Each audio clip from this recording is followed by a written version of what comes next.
Two games na matitinding binitawan ni Wesley So na tipong ginamitan niya ng magical blind spot at mahilo-hilo ang kanyang kalaban na tipong ang mga viewers ay nagtaka din. Bakit ganun ang ginawa? Yan po ang ating pag-aaralan mula sa mga games niya sa katatapos lang na Tata Steel Chess India. Pero bago yan mga kamatsas, bigyan ko muna kayo ng puzzle, palaisipan na sasagutan nyo hatid sa atin ng Internet Chess Club. It's Why to Move. Laban ito nila Magnus Carlsen at David Anton, laro ng mga Super Grandmasters, mga mamaw. Ano kaya ang magandang ginawa dito ni Magnus? Mate in 4 daw. O sige po, lapag nyo lang sa comment section below. Sa mga wala pa pong Internet Chess Club, downloadable ito sa Play Store and App Store at makikita nyo lang din ang link ng puzzle na ito sa description below. Unahin nating i-analyze ang bakbakang Wesley So at sa malakas na Indian player ngayon, Arjun Erigaisi. Nag-D4, D5 si Wesley, C4, E6, Knight C3, nag-Bishop E7 muna. Ano po ba ang idea ng Bishop E7? Kaunting pag-aaral lang po sa opening. Ano kaibahan niyan sa Knight F6 kagad? Ito po kasing Bishop E7, dinidelay para iwasan yung Queen's Gambit Exchange Variation, Bishop G5. Ano ba yon? Kapag tumira ng Knight F6, yung tipong kumakapture kagad dyan and then Bishop G5 na kung saan ang variation na yan ay napakatanda na po. Talagang antigo na yan, panahon pa nila Kasparov. Malawak na ang teorya niyan. Yan ang gustong iwasan kung bakit nagbi-Bishop E7 ang black dito. Knight F3, Knight F6, kinapture pa rin ng D5 capture pero this time nag-Bishop F4. Kumbaga, wala na pong bisa yung Bishop G5 kasi matibay na may Bishop na Wala nang pressure pin. Kaya, ang isip dito ni Erigaisi, Bishop F4, dyan naman niya i-convert yung magagawa ng dark square bishop bago isara. Bago mag-E3 para bigyan naman ng development ang light square bishop. Nilalabas po yung bishop pag ganito bago tumira ng E3 para hindi nakakulong doon. Ayan, konting pag-aaral lang sa opening. Pero inistorbo kagad ni Wesley, ayaw niya ng bishop na yan. Bishop D2, Knight F6, E3. Ayun. Okay. Ayaw bumalik ni Arjun. Ibig sabihin, ayaw niya ng tabla. Gusto niya talaga ng laban. Kaya nagtiis na lang siya kahit na kulong ang bishop niya dyan. Yan, para mabigyan na ng development ang light square bishop. Nag-castling si Wesley at nag-bishop D3 na, rook E8, natural developments, castling, knight BD7, queen C2, nag-C6 para solid ang D5, nag-knight E5. Yan. Ito pong tira na yan para sa akin ay medyo ambitious move. Kasi mag-E4 na yan, patitibayin ang knight sa E5. At para sa inyong kaalaman mga kamatsas, yan po ang novelty. Wala pala sa libro, wala sa Masters Games. Dapat pala, ang mga old lines dito na nagawa na, Rook FE1, Rook AB1, at ayun, ngayon pa lang yung Knight E5. Okay, bago ni Erigaisi. At kinapture ni Wesley. Nabad mo ba ng computer ang tirang yan? Dapat daw po ang tira ay Bishop B4. Ayun. Tapos mag-F4, tapos kainin yung Knight. Ganun pala setup nun. Pero, sige, kain, Knight G4. Kumbaga, pinapakain talaga ni Wesley yung kanyang H7 pawn. Pero in F4, ayan, pinagtibay muna ni Erigaisi ang pawn sa E5. Ang ganda nga naman, good move, ano? Pero, alamin muna natin, paano kung capturein? Ano meron? Magki-king, Nakakagulat, hindi pala king H8, king F8.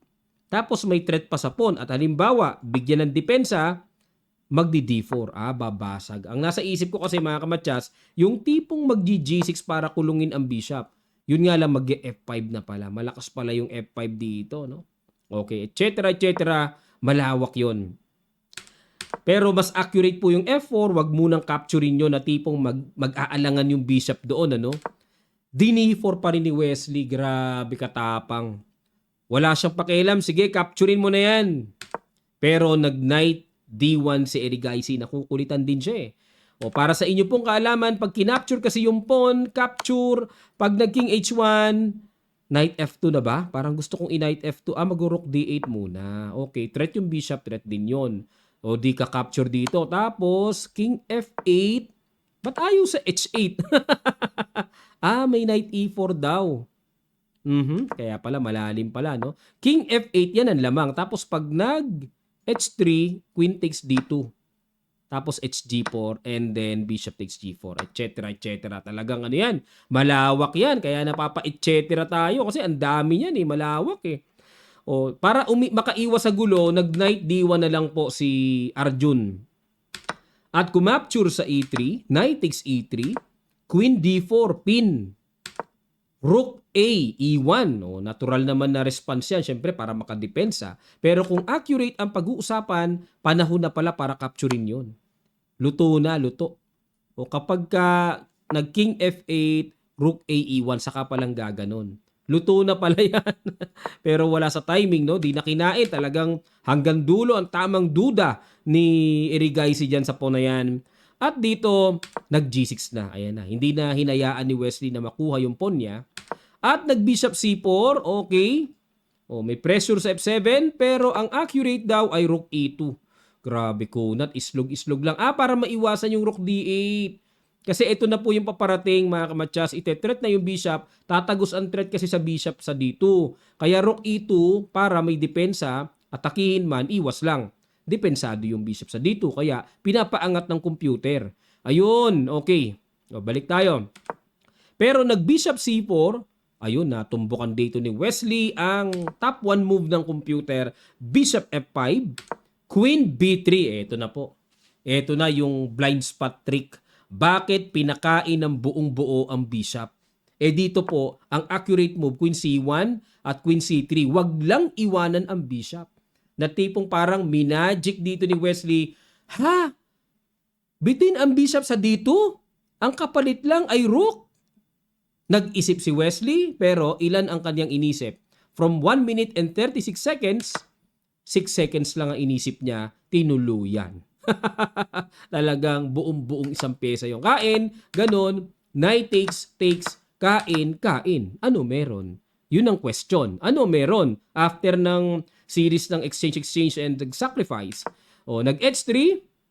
Ayun, isa pang matinding bishop E2 mga kamatya. Saan pupunta ang tore? Walay pa rin. Kasi hindi makaangat bitin ng tore. Bugbog. Nag-F5, baka sakali na makaata-atake, makagulo-gulo, kinain lang, kain, at tsumek, gumanon, at dito mga kamatsas, nagustuhan ko talaga tira dito ni Wesley. Kasi ito sa blitz nakaka-pressure pa rin yan, kasi hindi pa rin po biro ang tirang may paganyan, no? May paparating. Pero ano kaya ang accurate na nagawa dito ni Wesley na tipong ang computer ay sasang-ayon talaga 100% sa tira na yon. Sa ilang sandali lang, guess ko po sa inyo, tutuloy agad natin. Start.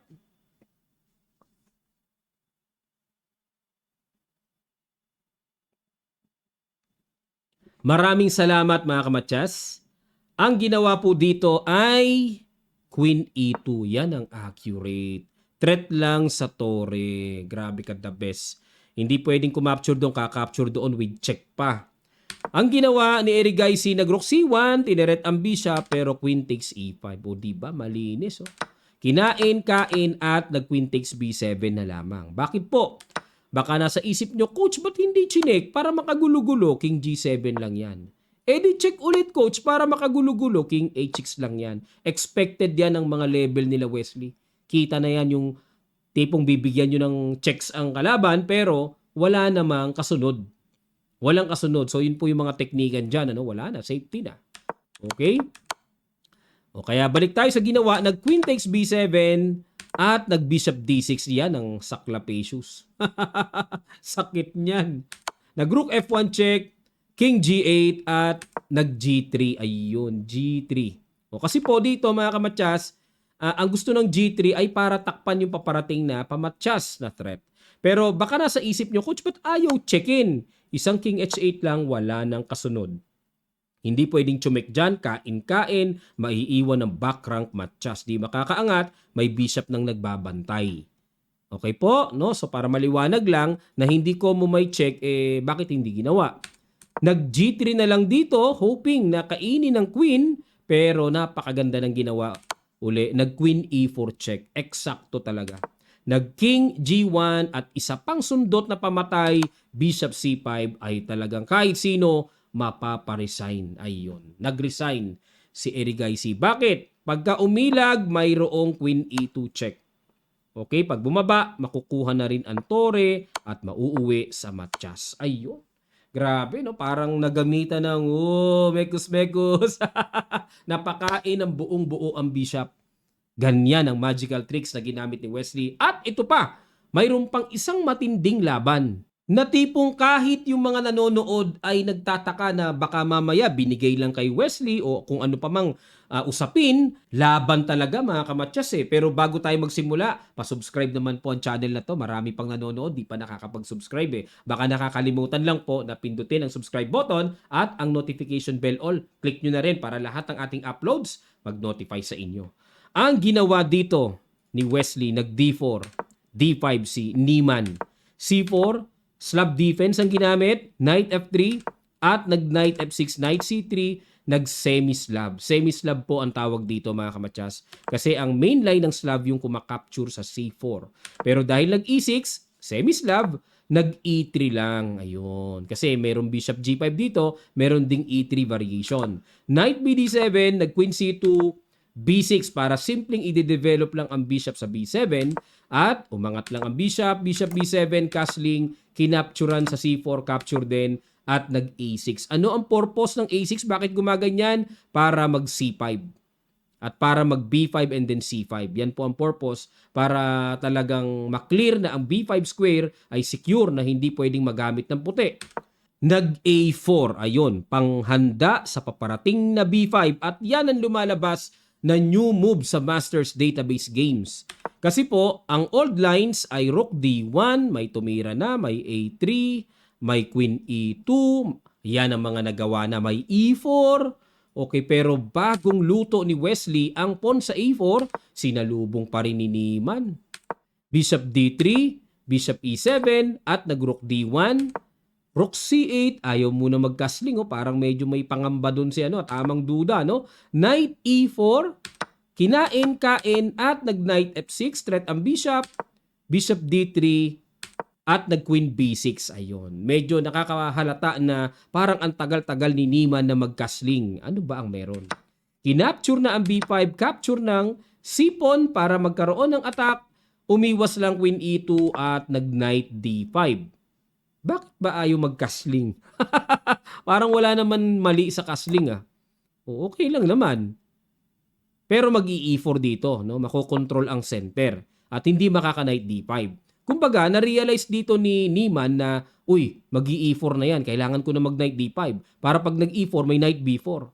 Mas kapaki-pakinabang ang gamit sa knight. Kaya sinamantala na mag-knight D5, Bishop D2, abang-abang muna. Knight B4, tinuluyan pa rin. At kinain. Ayun. Diyan naman po na bad move si Wesley.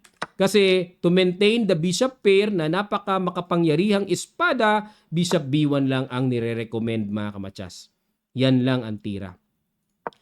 Pero kinain Kain at nag-Knight E5, Rook C7, Queen H5. Okay. So ito na po. No? Nakahalata na si Wesley na ang tagal-tagal mo mag-castling. Ayun, sabi ni Wesley. Ang tagal daw mag-castling. At ano ba ang plano para depensahan yung pawn? Teka muna. Bakit kasi ayaw mag-castling Tagal talaga. Nakakainip Rook C7, Queen H5, G6. Ayun na. Inatake. Pang counter attack. Pero binadmuban. Dapat daw po ang tira ay H6. Yan ang tamang tira. Pero dahil G6, Queen H6, yan lang. Di pa rin makapag-castling na. It's too late na. Weak pa ang dark squares. Bishop F8, Queen F4, Bishop G7, Rook AC1. At dito po mga kamatyas ay only move to survive. Papakita ko sa inyo mamaya. Ang ginawa kasi dito ni Niemann, kinain ang tore na parang nagamitan na naman ng wow. Blunderacious at dito hindi na ipinagawa ni Niemann na siya ay matyasin pa, ni-resign na. Kasi po ito mangyayari, may capture doon.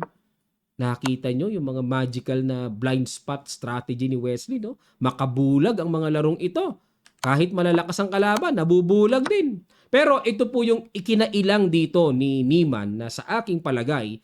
Kasi kung magkakasling siya, ang gagawin po dito ni Wesley may, pwede rin ito. Ayun Nitix G6 na. May tactic doon no, sa torre. Yan ang medyo mabigat dito. Pag kinain kasi, kakainin ng buo yun. Pag kinapture ito, and then may check muna. Iwas muna yung knight, syempre, para di makain, and then takes. So, parang napingasan. So, naku, mahina na yon. Magkukwin h4 mamaya para atakihin ang h7. O, balik tayo mga kamatsas, no? Pero ang accurate move dito na dapat makita, rook e7. Yan po ang accurate. Yun nga lang, di nakita ni Niemann. Ginawa, kinain, o, di matchas. Saklap ng pagkamatyas. Yan po ang nilalaman ng video na ito, ang mga blind spot strategy, magical tricks ni Wesley na tipong nabulag niya ang kanyang mga kalaban. And then once again, congratulations kay Wesley dahil siya po ang nag-champion, and kinokongratulate din natin si Carissa Yip, no, na sinasabi nila girlfriend daw ni Wesley, no, pero di natin confirm. Hanggang sa siguro pagka sinabi na ni Wesley na talagang official na, pero kung hindi pa naman, ewan ko kung saan nakuha yung mga ganung bali-balita. Pero ang maganda nito, pareho silang champion. 'Di ba? Pagpalagay ng totoo, ba masaya 'yon. 'Di ba? Pareho silang champion. Yan po, mag-abang tayo ng mga malakihang tournaments pang paparating. This coming January 17, ang Tata Steel Chess Championship. Hindi na po Tata Steel India, ha. Tata Steel talaga. Yun nga lang, wala si Magnus, wala rin si Wesley. Yun ang malungkot na dapat na imbita nila. Wala sa line-up mga kamatyas eh. Sayang eh. No? Kung nandyan si Wesley, ganda sana. Tata Steel po yun. Yun talaga yung pinaka-main Tata Steel. No? Kumbaga parang nag-branch out lang doon sa India eh. Saan ba nag-originate ang Tata Steel? Sabi nila sa India raw talaga yung company na yun, na meron din sa Netherlands.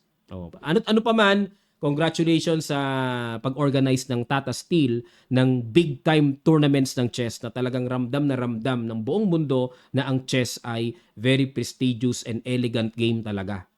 Okay, yan po talaga. Big time ang larong chess, hindi po small time yan mga kamatsas. Kaya proud tayo na yan ay laro natin.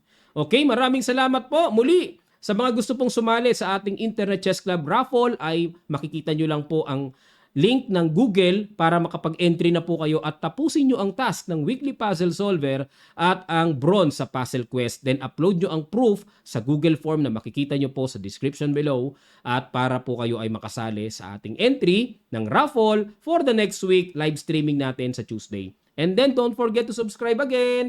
Maraming salamat mga kamatsas. Kita-kits!